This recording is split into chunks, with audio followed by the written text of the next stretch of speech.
Welcome to another episode of CENJOWS podcast series. Today, the theme of discussion will be coastal security and maritime stability. To discuss on this, we have the honor of hosting Dr. Kripa Nautiyal. We welcome you, sir. Thank you. Before we move on to the discussion, I'll take an opportunity to introduce our guest for today. Additional Director General, Dr. Kripa Nautiyal, PTM, TM, retired, is a defense and strategic study expert turned anthropologist. Besides a PhD degree in anthropology, he's a distinguished graduate of United States Naval War College, Newport, Rhode Island, USA, and has a master's degree in defense and strategic studies. He also has an MBA degree besides PG degrees in journalism and mass communication, disaster management, and NGO management. He was awarded President of India medals twice for his meritorious service and distinguished service of close to 4 decades to the nation before retiring on attaining a 3-star rank of Additional Director General, equivalent to Lieutenant General in Army and Vice Admiral in the Navy, respectively. He has distinction of commanding 4 out of 5 major operational fleets and regions of the Coast Guard.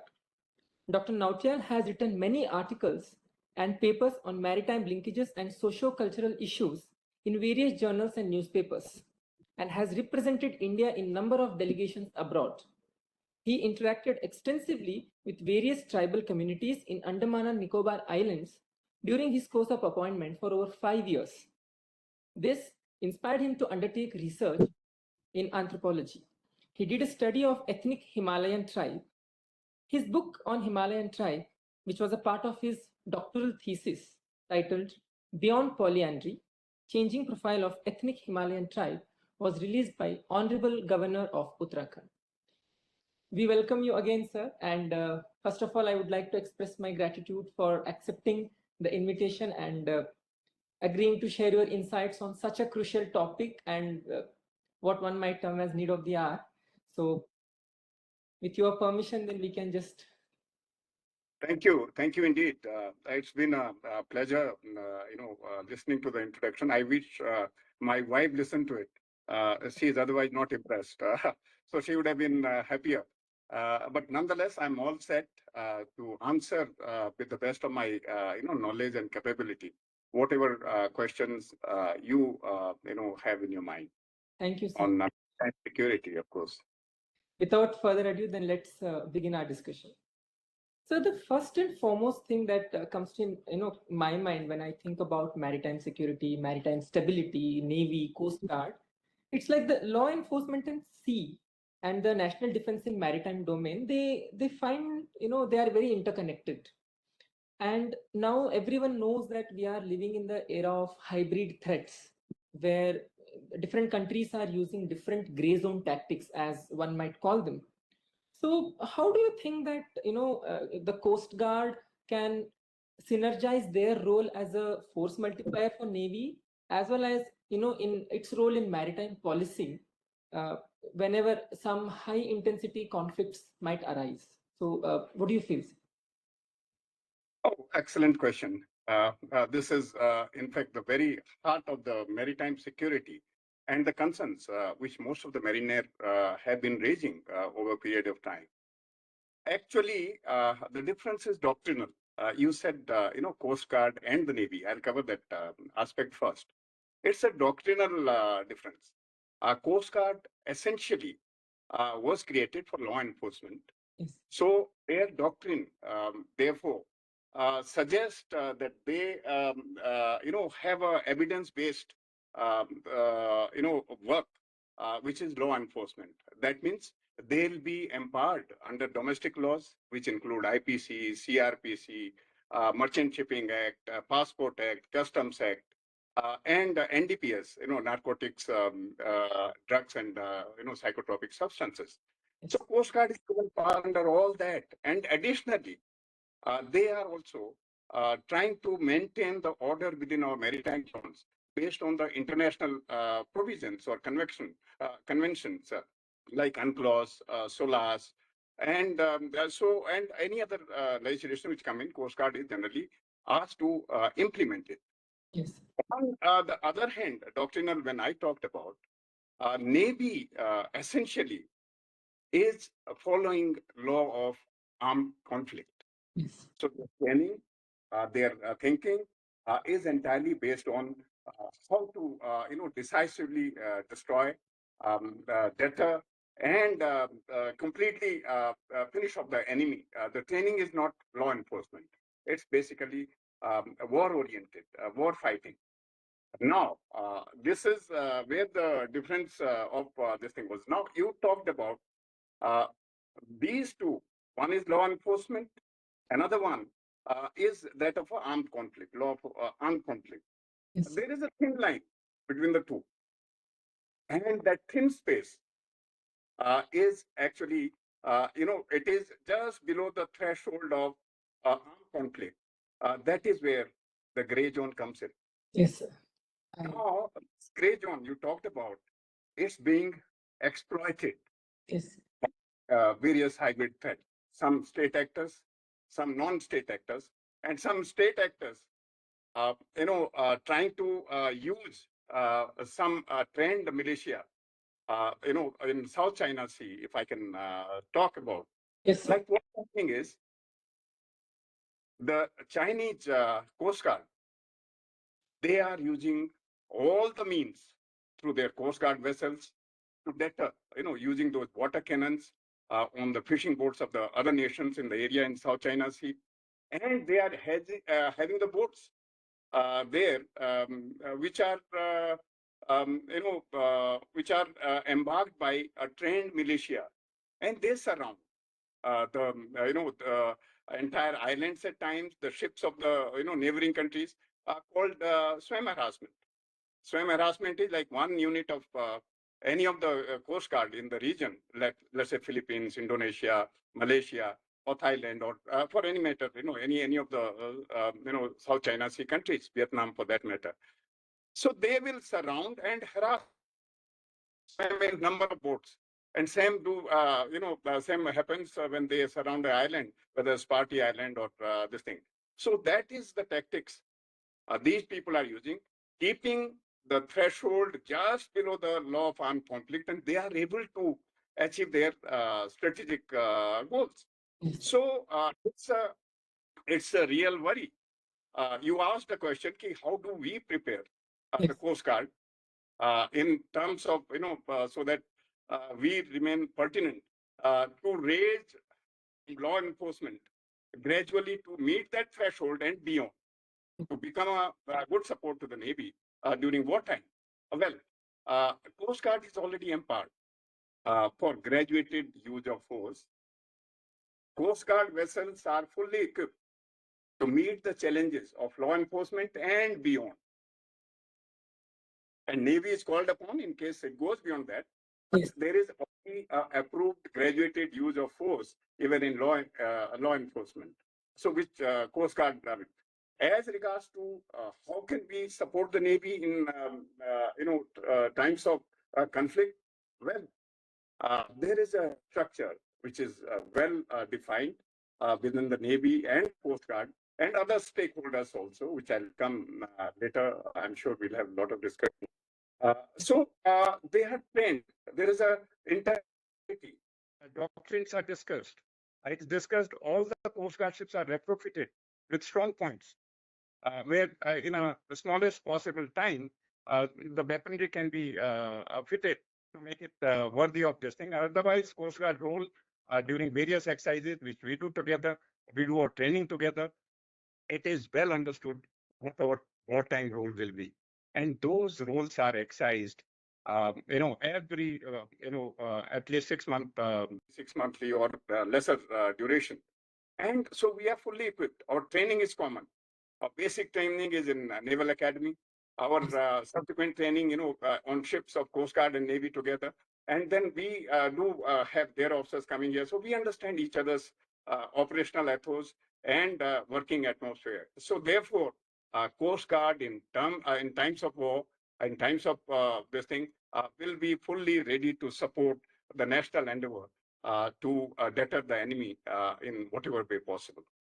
Definitely, sir. Like we have absolutely full confidence when it comes to our armed forces and coastal security forces protecting our country from all the possible threats that we can imagine. And thank you for bringing out the difference and the synergy factor that Coast Guard and Navy do possess. And with this, we shall move on to my next question. Like you mentioned about our neighbors, like we have pretty interesting neighbors like Sri Lanka, Maldives. Then we have our own islands located in one of the most strategic regions in the ocean, the Andaman and Nicobar Islands, where you also have had the opportunity to serve for 5 years. So we do understand that when we are building a maritime architecture per se, so these regional cooperations with our maritime neighbors are very important, be it bilateral, be it trilateral, multilateral, anything. So but one cannot ignore the fact that our policies and their policies when it comes to framing the architecture might you know uh, be not on always on the same lines. They might have certain differences when it comes to us, and we might have certain differences, maybe upper hand, lower hand, that doesn't matter, but there are differences. So but ultimate aim of these regional cooperations is to deter threats like maybe piracy or illegal trafficking and drug smuggling. We have witnessed so many such instances. So how do you think we can harmonize these difference in policies, but while also respecting their what we can say sovereignty, or making sure that we don't offend them in any ways? Uh, Good question again. You talked of sovereignty and collective security. Yes, sir. Well, that's a big issue in maritime security. Yes, sir. And the borders are invisible in water. Yes. You don't know when a trafficker will cross from one area to another area. And there are challenges. There are challenges, rightly so. But despite the challenges, some kind of system is always put into place. Now, the challenges, let me talk about, there are many challenges which there is, asymmetry in our capability Yes. and capacity. Uh, like intelligence, reconnaissance and surveillance capability of a country within the area or adjacent or on nation will be different. So if a country which has a larger capacity, larger intelligence network, larger surveillance network, larger reconnaissance network, the other countries will feel slightly hesitant in trying to seek, any kind of assistance because it may look as if uh, the country which has larger stake may seek a leverage. Yes, So sir. there is tension in trying to, agree to everything, and so because they are very, these smaller countries, they are very protective of their socio-economic zone and territorial waters. Yes. They do not take a bigger part to infringe into their territory without their permission. So they protect it with great this thing. So that's one point. As far as bigger, and then there is a divergent legal and procedural framework. Every country has different laws. They Definitely. are not the same platform. So the person who will be, interdicted, let's say in international water or close to waters. Now, if it is Indian law, it will be different from what Maldivian or Sri Lankan or Indonesian on Andaman side or Malaysian laws are. So Yes. it creates quite a lot of problems in those kind of scenario. Now, intelligence sharing again, there is a skepticism that if we share intelligence, the country which has a better infrastructure, they may somehow be able to know the code, security code of the country, which may not be fully technologically, superior. So there is also a worry. So they are also reluctant in sharing the complete intelligence. There are geopolitical, uh, uh, some kind of a competition. Yes, sir. Like country. they would like to have major powers on their side. They'll have contact with, let's say, China. In this case, if I talk of our vicinity, you talked of Sri Lanka or Maldives. Now, Sri Lanka, Mantrota port. Yes, sir. China, given that port to them on lease, and of course they are. And same Maldives infrastructure issue, they are doing it there. Same happens in Myanmar. They are developing some of their projects as well. And India is also doing the same. India is giving them. So they are not fully on one side. To create that architecture, some outside power may influence their decision as far as coming to some common agreement. There may be outside and then domestic political upheaval, as you have seen in Maldives. Yes. One small thing that India has come, and that becomes a political issue. So they are wary of those kind of the thing. That is the challenges. I know when you talk about and whatever this thing we have created so far, ions we have, Indian Ocean Naval Symposium and IORA, both of them, they are basically advisory in nature. Unlike what you have in NATO country, they are operationalized. Or Yes. EU Frontex is there. They are operationalized. They react. Their rules are at the same level. So we have not reached that level of this thing as yet. Now, how can we, like you said, how can we work despite so much of challenges? Well, Yes. that is the challenge, and we are addressing it. Like if you see between various countries, Coast Guard has, had agreement, right, including Japan, US, Vietnam, Sri Lanka, and in Indonesia, Malaysia, and Maldives, and India conducts, exercise, Dosti. We call it Dosti exercise. Yes. With Maldives and Sri Lanka, where we try and see that we create interoperability to the extent possible. Try and see how we can communicate in times of crisis, in times of drug interdiction exercise, or real scenario, in terms of search and rescue measures out at sea when there is a disaster, in times of pollution response. So all those exercises are conducted biannually. At times we go to Maldives, and Sri Lanka also participates, and we learn from each other how they conduct. We respect each other's this thing, and still devise a common model which Yes. can put us in good state in crisis. Some of their people are coming and getting trained with us. We go regularly to understand their this thing. So those connections remain there for a long time, and that's working very well. And with every passing year, I think we are developing a good synergy and coordination. And in event of any of these draft trafficking or any other instances, I'm sure this synergy will come to play, and we'll succeed together as a regional force. Definitely, sir, that the synergy that you talked about, it's very essential, especially considering what we call our adversary. They are, having their footprints all over our neighborhood. And this synergy factor, it becomes a very crucial factor in making sure that best of our practices are exchanged with each other. And ultimately, the aim is to protect what belongs to us. And in the same journey, like if we can offer a helping hand, then definitely. But also you have beautifully brought out that we should just maintain that balance where we don't impose anything on these island nations. And even our prime minister also has rightly said, instead of calling them smaller nations, preferably we call them bigger island nations.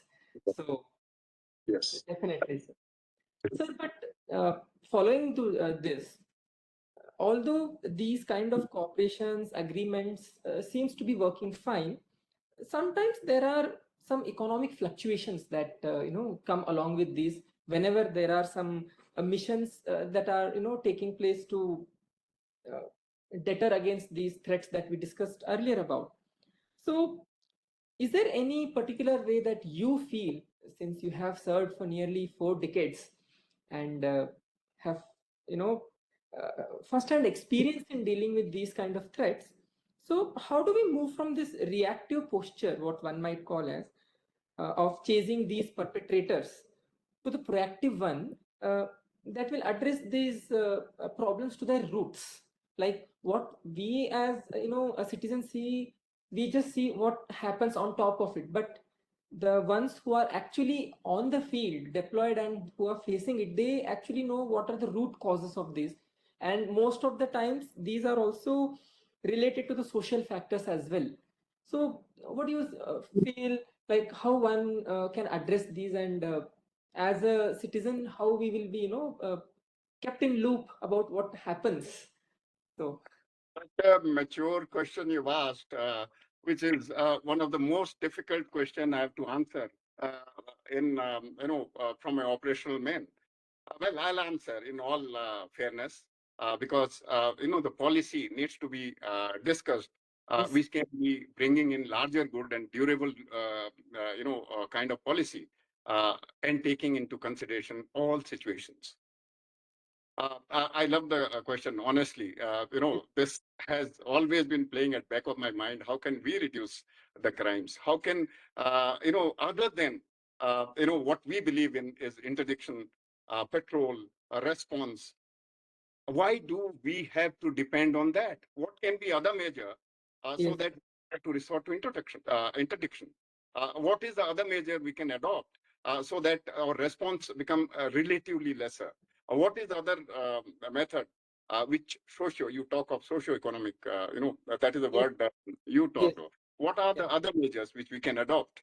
Of course, from an operational man, it will look slightly difficult, but having gone through uh, the study of societies, how they develop, how they evolve, I think there are some basic questions which have also been playing in my mind, and I agree with you totally that we need to look beyond the security architect of maritime, or say that maritime security beyond Navy and the Coast Guard. yes, We have to bring in the socio-economic aspect to it. We have to bring in what are the root causes. If you see, budget mostly talks about how many platforms, how many hardware. yes, We talk about how many days of patrol we do, how many interdictions. Our politician will play up if we catch a boat, smuggling some narcotics. yes, sir. But underneath lies a layer which remains unattended, which Definitely. remains in it, and that is the layer I thought we need to discuss. We as a nation need to discuss. We as a security men need to discuss. We as the people who are responsible for eliminating it from the root need to discuss. Definitely, sir. Um, how do we diagnose this, root cause of this problem? Honestly, I would be as honest as I can be on this aspect. There is a economic marginalization of coastal community. Yes, sir. Um, if you see their conditions, they are not well off. If they are not well off, they tend to get lured by certain, kind of greed, or certain people who get, lured by that kind of thing and get into a wrong kind of company before they realize it.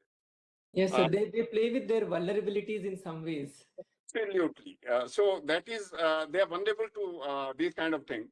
And there is a, depleted catch, which fisheries, they are also having depleted catch because some of the organized fishing factories, they are exploiting all the fishes with good, fishing, this thing. IUU, which is illegal, unreported, and unlawful fishing is another area which is exploiting the entire fishing ground. They are left with very limited now drugs. Let's say drug trafficking.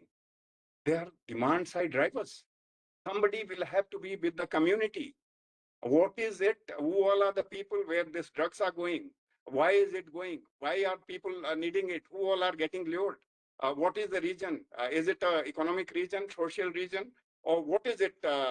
Then the climate and if you see climate, also at times tsunami comes, they are displaced. Yes. So there is a kind of vulnerability they live with, and which at times lead to their getting straight and basically um, declining fish stock or climate-driven displacement that leave them vulnerable to resort to this thing. So what can be done? What can be done? We need to address their socio-cultural, aspect as well, socio-economic aspect. In that, perhaps move beyond Coast Guard, and like I said in the beginning, we need to move beyond the Coast Guard and Navy for this security. Finance ministry will have to come in, who can give them credit without a middleman, who do not, they are exploitative directly. Continue monitoring their this thing, train them. Fishery ministry, they need to implement. If there is one weak link in entire coastal security system, I would say very honestly, though they are working very hard, but it is the management of fisheries. I have no, this thing about it. How many boats are going out? What crew are they going out with? What's happening to the boats when they come back? Is anybody modifying the boat for ulterior motive? Which is the landing point? Are the landing point fish being sold at the right rate? Is there a middleman? Is there a corruption? If we, fishery, ministry takes that aspect into consideration and seeing their real problems, then perhaps to quite an extent, then finance and labor ministry, like I said, they'll have to start giving credit lines to them and keep monitoring their welfare completely. Home ministry also needs to come in to Yes, see sir. security of the ports. All the ports are not ISPS compliant. Yes. Some of the ports are left there. What's happening there? What is the corruption level within the port? What is the illegal people who are entering? What kind of, some of the ships which come from merchant ships, there'll be some people there. These are gaps. They will be also using that opportunity to collect lots of information and do some illegal things. So there has to be foolproof system there as well. Now, there has to be formalized cooperative structure so that there is no middleman and we need to have an alternative livelihood training for them, uh, for the fishermen. They should feel wanted. They should feel that our concerns, of course, I know that this government has been taking care of the, most vulnerable. Beautifully, I've seen in hills when I went for my PhD thesis there. Even at the remotest corner of the hills, they are very sure that if nothing happens, that monthly ration will come and we will not have any problem. So I'm sure that is, going to help in a lot of ways. Port community, again, there has to be biometric system. Anybody coming into port, not only ISPS compliant, all the ports, there has to be that kind of system so that nobody comes in to exploit those people. And the criminals, if any, they are identified. Intelligence, system should be such that the criminal network is completely, exposed. What will happen? In land, we are actually sorting out most of the things on land, and there'll be very less requirement for the Coast Guard and the Navy to patrol at sea. Metrics. Now, earlier I said that how we are, viewing our achievements. Number of days at sea, number of apprehensions, number of, interdiction we had. That has to change. If it has to be socio-economic, it has to be how many fishermen's lives have we improved? Yes, sir. How criminals have become lesser? How many intelligence raids have brought out some of the criminals which were from outside the nation inland? How have we provided necessary counseling to the people who have got into wrong company and got them back into the mainstream?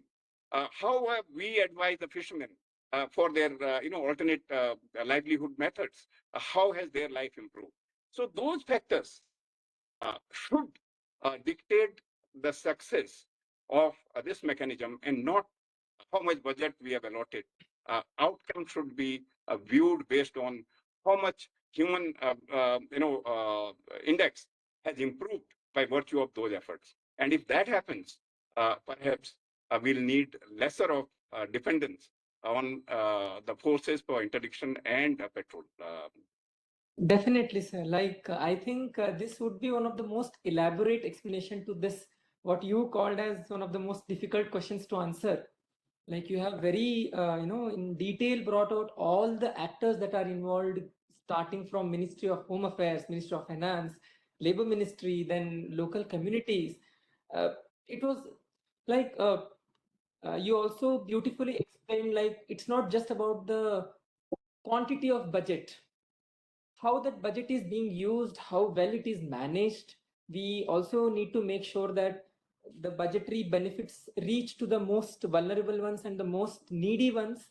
And rightfully, you also brought a balance between the greed factor and the vulnerability factor that leads to these kind of illicit activities. Uh, I couldn't have received a better answer anywhere. So, but yes, you mentioned about the local communities. What I like to call as, since it's a very well-known fact that we are moving into an technologically advanced age, but what I feel is these local men, those who reside near the coastal areas, they will always be our first line of defense. Like, it is the communication and the coordination and the cooperation that we develop with them is what going to help us to eliminate the further threats that come to us towards us. So how do you like, what suggestions do you have for the government per se, or the actors that you have mentioned in to my previous question? Like, what suggestions do you give them, that so that these local communities are not overlooked as we move into, or as we become more and more dependent on the technological factor? A good question again. Thank you for asking this question. Absolutely. These are the questions which change the course of our policy making. And thank you for asking that question. My pleasure, sir. This is again a very well thought out question. We have got a maritime domain awareness, all technology available now. It was not there 2 decades ago. Yes. Maximum technology has started coming in last decade or so. We are prepared now. As far as technologically, we have got maritime domain awareness. The ships which we couldn't see earlier, sitting in Delhi in our headquarters, in Coast Guard headquarters, Naval headquarters, or Gurgaon MDA center, we can see all the ship passing in our area. Our surveillance system is excellent. Radars can pick up smallest of the thing. But there is a, they call it hubris. At times you become overconfident about what you have. Don't worry about this. We have got this. And how will you know what's going on in that coastal village? What are people talking there about the national security? Technology cannot pick it up. Definitely, definitely. What boat is getting modified in a village, fishing village, which is being modified for activities which is against the interest of the nation. It has to be through human intelligence. Technology can also not pick up, if a ship in some creek, which is surrounded by high mountains, is anchored there and carrying out illegal, transaction, whether it is fuel or it is, contraband, it is drug. Or if there is anybody, a person who is visiting a coastal village and who is actually not from the village, technology will never be able to find it out. Technology will not know which all are the people who are sitting in the boat, because they can change the people outside at sea. That's exactly what has happened in 2008. So it has to be human intelligence play a major role, not only when technology is not functioning because of some major defect. It brings in that resilience in our functioning. So we will have to continue to encourage the littorals or the villages along the coastal areas. We need to continue to take their feedback. They know the best way, to deal with the seas. They have the best input.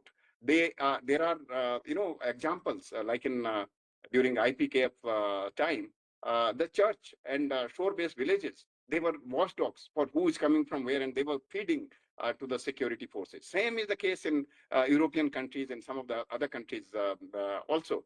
So we cannot neglect the intelligence which is coming through the human part. And that is very, very important. What we need to do is we need to integrate this human intelligence in our maritime domain awareness so that it becomes foolproof, it becomes implementable, and they become, like we say, eyes and ears in real sense of our endeavors.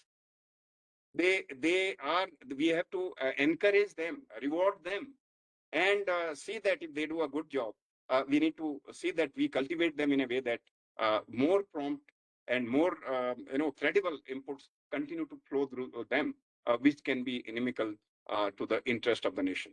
So we cannot actually alienate them.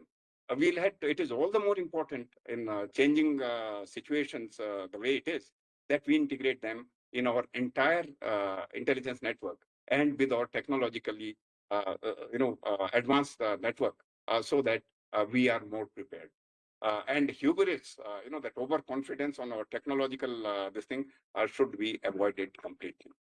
Definitely, sir. Like as you rightly said, the more involved they become, the more improved their life as well as the security, the security domain of our country will progress. And very rightfully brought out, sir. And it is that factor. What I would like to say is what cannot be tracked or traced cannot be treated. So what satellites cannot trace and track, it is the local communities who are very much well aware about what happens in the vicinity of their, where they stay. It is what actually is going to be of a more effect. So lastly, sir, like since we have the paucity of time, I wish we could keep the discussion going, but I'll have to respect your time. Sir, you mentioned about South China Sea. We also talk about the Indian Ocean. In South China Sea, we are well aware of the 9-dash line and the assertiveness that China always tries to, impose on the other countries, and it hampers other countries' sovereignty as well. But we do have some trusted partners in the same regions. For example, Vietnam. So, how important do you think that we as partners like Vietnam, along with us, the capacity building element, to what level do we need to improve that, enhance that, so that our ultimate goal is to have a free and fair, open Indo-Pacific? So what level of partnership do you feel is necessary, but also while simultaneously maintaining that they don't transgress into our policies and we don't into theirs? Good question again. These are profound questions, I would say. And this one, again, tactical cooperation to grand strategic vision, what you are trying to, bring out here. Well, we have always been saying that there are some softer, approach. There is some, hard approach Yes. for these maritime issues. Generally, people believe that diplomacy is softer than the naval power in, managing these issues. Let's talk of South China Sea or, it's not so. Our foreign policy actually plays a larger role in ensuring durable peace in the region than that of a hard power or the naval power we talk about. Naval power, when we deploy them, it gives the impression to the other party as if they are being challenged. It elevates the, whereas diplomacy, like you rightly pointed out, capacity building. Yes. It quietly works and it remains more durable. We have, if you see Vietnam, you talked about, Vietnam has a policy of no, kind of helping the other nation, arms treaty, no way of helping to warring this thing, not taking sides, and not allowing their bases to be used by either of the party for meeting their aim. Despite that, we are having postcard to postcard relation, capacity building. We have started having with them. How this helps in the long run is that when we do exercises together, like we are doing postcard, Vietnam postcard, and us, we go there, their people come here and we train. Like interoperability is built up. Their people come here for doing NDC or staff colleges. It brings in long-term association, which takes the relation further. Now, there is a peculiar case of South China Sea. Um, I know they say free and open South China Sea. What is required there? That means it needs to be freedom of navigation. Yes, sir. We need to ensure that international law is obeyed and implemented in its spirit and the way it is supposed to be implemented. But that's not happening. Yes. And clause 9-line has taken precedence over that UNCLOS, which is allowing everybody to have a complete free passage in international waters. So what can we do? How can capacity building help not only Vietnam, but other countries like Philippines, for that matter? They stood up. But what happens? The adversary here is overwhelming. They are overwhelming. They are more, I would say, aggressive in their approach. They have more resources. They are legally more sound. So how, if capacity building only is taken care of, this pillar is taken care of, everything else will fall in place. If these smaller countries know what the rules are, how to build their capacity, how to jointly work together to ensure that they put up a case which is strong enough to counter the mighty powers which is unduly putting pressures on them, perhaps things can be worked out. So it has to be an approach not only through naval deterrence, but a continue proactive diplomacy and capacity building, which has to be absolutely done. Naval presence is all right, but it also gives escalation. Capacity building, capacity building. It creates structural dependency, which is durable and which remains there for a long time. So we will have to really ensure that the countries which are there in the South China Sea, we continue to stand up to provide them, more credible inputs or capacity building in every possible way, so that they are more confident in dealing with the challenges which is being confronted by them. That is interoperability. Like I said, we are building. There is a channel of communication how we deal with it, and if they are dealing with Vietnam per se, they are having Japan, USA, and India. They are having close relation. So naturally, their knowledge on UNCLOS and all international rules will get improved.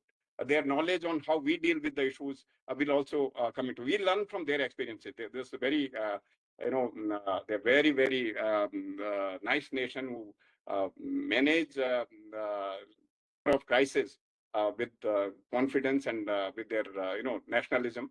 So we respect them for what they are. We are also learning from them. But these countries together can their capacity built to the extent where they can challenge the people who are unduly trying to harass, whether through swam harassment, which I talked earlier, or which is there on in terms of fishing, water coast guard, which is water currents. We'll have to help them in building that capacity. South China Sea, India's, if you see, strategic position, we have Sagar, security and growth for all in the region. We believe in that. And India, not only in South China Sea, if you are aware, we have really walked the talk. We have given patrol vessels to Sri Lanka, to Maldives, to Seychelles, to Mauritius. So that is basically winning their confidence that we are there. And these vessels can be used for reconnaissance. Our aircrafts are flying in their area, which patrol their, EEZ, exclusive economic zone. Now, if you see US presence or China for that matter, the US brings in some hegemonistic kind of a behavior. People think that they will ask you something in favor. And China's road and belt, well, it is with the depth and strategic strengths attached to it. Yes. India doesn't look for these kind of things. So we are better placed to build the capacity and win the confidence of the littorals and beyond to say that perhaps and we are with you if somebody is not following, but you need to, on their own, let them have the capacity to counter such, kind of this thing. Definitely, sir. Like India always will stand out unique when it comes to the adversaries. While they deploy the debt trap policies, we always go for betterment of all in the region, as we rightfully believe Vasudhaiva Kutumbakam. So and even the partner countries also have a lot of trust in us, faith in us, and they also will come handy when there is a time of crisis, considering ocean is something that has around 70-80% of the global trade. So that's a very volatile region. So once again, I thank you for giving your time and the kind of insights and thoughts you have given on these various questions, starting from security, cooperation, local communities, law enforcement.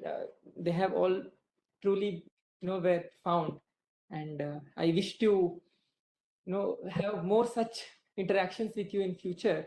And once again, thank you for giving me the opportunity. Thank you, sir. Forward for your next opportunity. And the free and open sea, Indo-Pacific is one of the things which should form the basis of having a good open China, South China Sea. And it's wonderful, talking to you. I hope I was able to do justice to your question. And honestly, they were very mature and in-depth questions. I've never encountered a question like that. So it was the toughest this thing to you. Thank you very much. God bless you. And my pleasure, sir. And I don't think I would have received better answers from anyone else. So once again, thank you. And we shall take our leave. And for our online audience, this episode will be broadcasted on all our social media platforms.